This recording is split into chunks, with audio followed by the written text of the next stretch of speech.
What? Good YouTube, and welcome to the house. It feels so good to be back. I went on my first vacation in 3 years, and by the end of it, my leg was jiggling. I'm wanting to do videos. Battles of Legend cards are wrecking the market because spoilers came out from there, and Mavens has to be one of the most exciting and confusing sets of all time, so let's start to break that down. There are short prints in the USA, but not what we might have expected, which is why the Ishizu stuff is starting out cheaper than what most people thought it would. The staples are starting to go very fast, but those aren't the short prints either. This is actually natural demand meeting the market. But let's go ahead and talk about the difference between the EU and USA products so far. I do not know the EU pull rates fully yet, but I do know theirs on Pharaoh's Rares. I don't know their short prints and other cards. But when it comes down to the Pharaoh's Rares, I want you to keep in mind, the USA is 20 mini boxes per case. The EU is 48 mini boxes per case, and they did have to pay extra for those. I'm seeing people say, oh, they got a free extra pack in their stuff,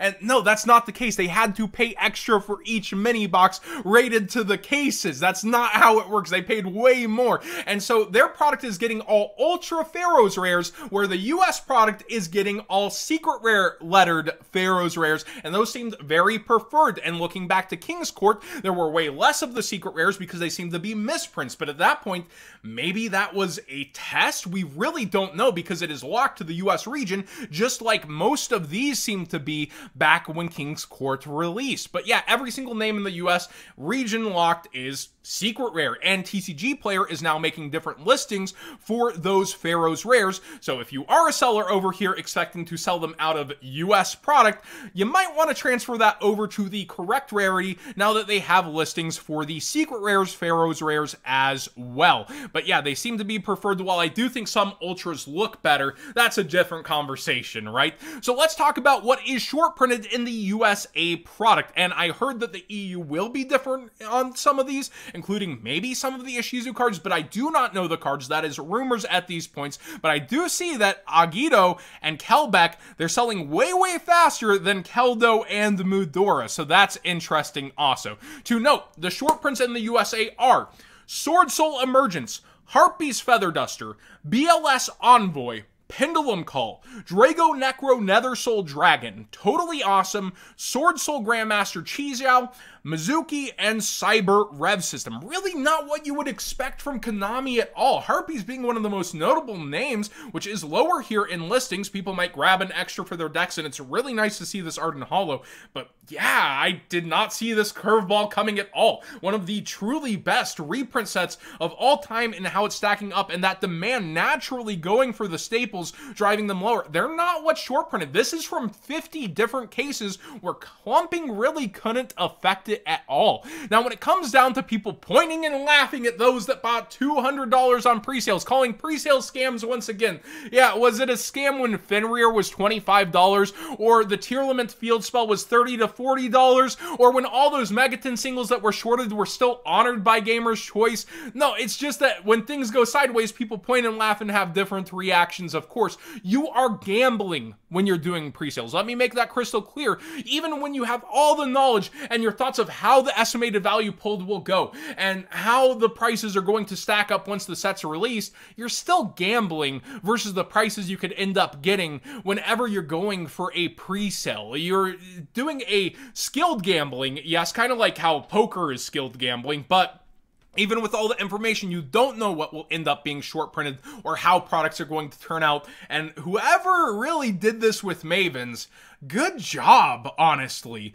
Now, with Mama's displays, they're actually surprisingly cheap because these are $25 MSRP boxes in here. So they're not hitting up towards MSRP despite the hype and how many people want the cards inside and how much this is getting busted. And with the chase cards being just so freaking hard to get, it is interesting how it ends up going overall. Hopefully I haven't missed anything. I am just going to recap once again that it is 1 per every 2 cases in the US to see a Pharaoh's Rare, and it is just under 2 per case in the EU to see a Pharaoh's Rare. I'm pretty sure I got to that, but again, it's so much information that even my head is swimming. It's like about 1.8-ish, and there are people pulling, you know, 6 cases, no Pharaoh's Rares, and then 1 case, and there's 3 Pharaoh's Rares. So there's a lot to take in with this set, where there's even clumping in the top, and how the displays are going to be so interesting because of that, because you hit 1 Pharaoh's Rare,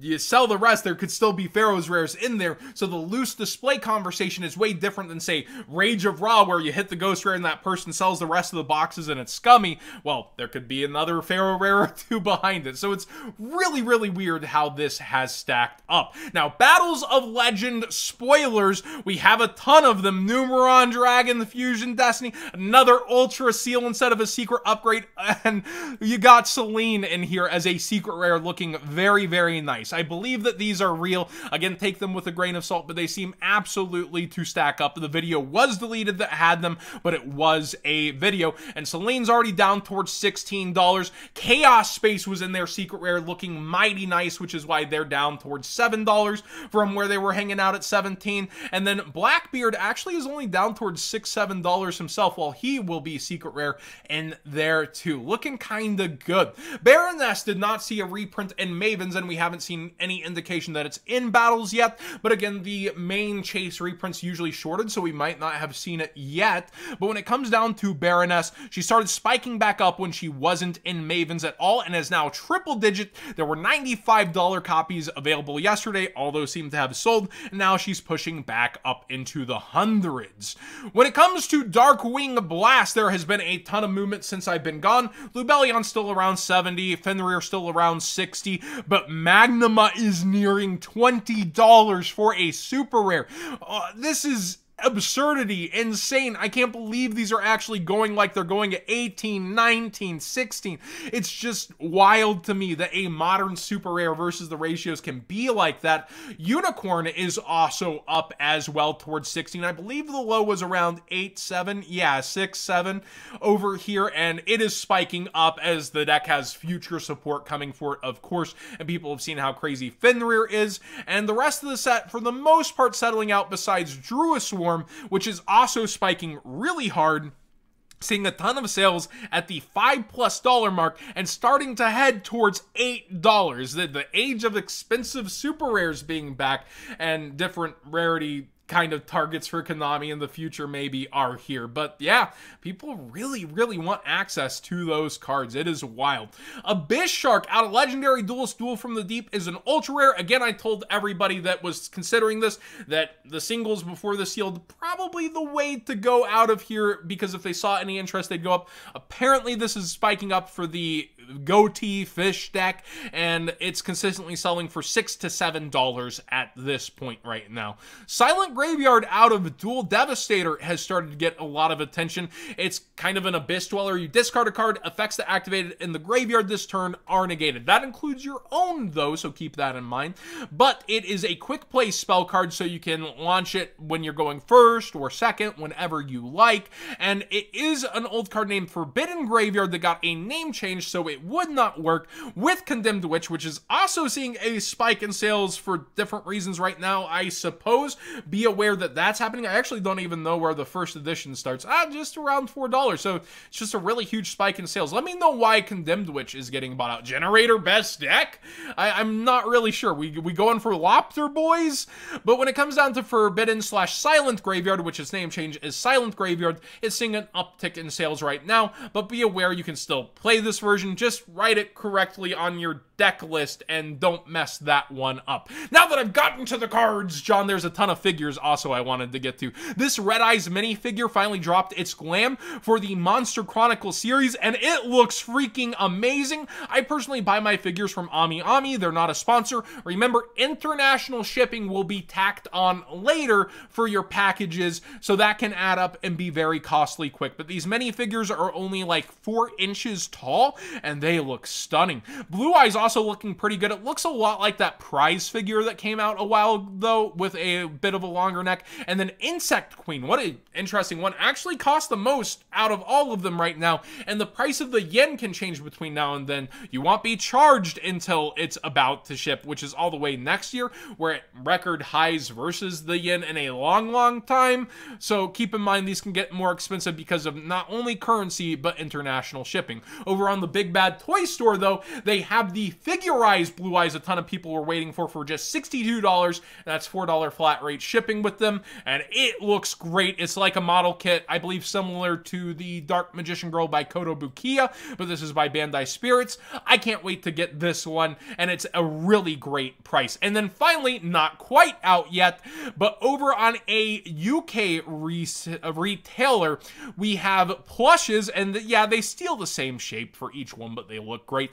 Blue Eyes, Winged Dragon of Ra, and Red Eyes, and they retail at 15 pounds. It's looking like, again, not available. They just put up the glams. They also have Exodia, Blue Eyes Ultimate figures, as well as Joey, Yugi, and Kaiba. They don't look quite as bad as those old derpy fake figures, but they do come a little close. On the inside, it does say that some of these will come with a trading card, but what we can see from the glam is it's not an actual TCG trading card. I've seen people running around saying, oh my gosh, there's going to be promo cards again. Well, the back of it says like Yu-Gi-Oh in a different way, so this exclusive trading card might not necessarily be, you know, an actual promo trading card that comes with these figures, but instead a cute name on it that doesn't end up really being that. But we'll keep our ears and eyes out and see what happens.